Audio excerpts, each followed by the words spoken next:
শূন্য এই ঘর জুড়ে এখন শুধুই স্মৃতি আর স্মৃতি। যে ঘরের সামনে একসময় একটি টিকিটের জন্য হাজার হাজার মানুষ দাঁড়িয়ে থাকতো, সেই ঘরের দিকে এখন কেউ ফিরেও চায় না।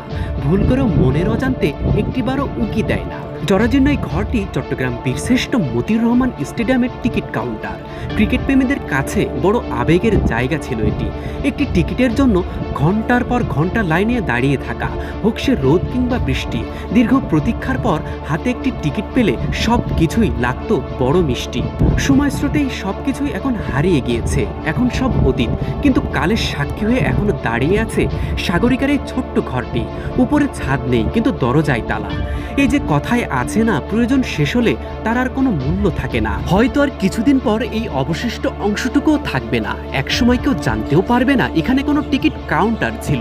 আন্তর্জাতিক ম্যাচ ও বিপিএল এর টিকিট এখন অনলাইনে বিক্রি হয়। খুব সহজেই দর্শকেরা সেই টিকিট ক্রয় করতে পারেন।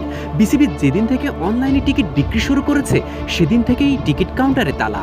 অনলাইনে টিকিট বিক্রি করে লাভবান হচ্ছে বিসিবি, দর্শকদের হয়রানিও কম হচ্ছে। বলতে গেলে টিকিট কাটা নিয়ে এখন আর কোনো ঝামেলাই নেই। আধুনিক যুগে সবকিছুই এখন আধুনিক। কোথায় যেন হারিয়ে গেল ক্রিকেট প্রেমীদের সেই লম্বা লাইন, কোথায় যেন হারিয়ে গেল সেই টিকিট কাউন্টার। শূন্য এই টিকিট কাউন্টার এখন হয়তো তার হারানো ক্রিকেট প্রেমীদের জন্য অপেক্ষায় আছে।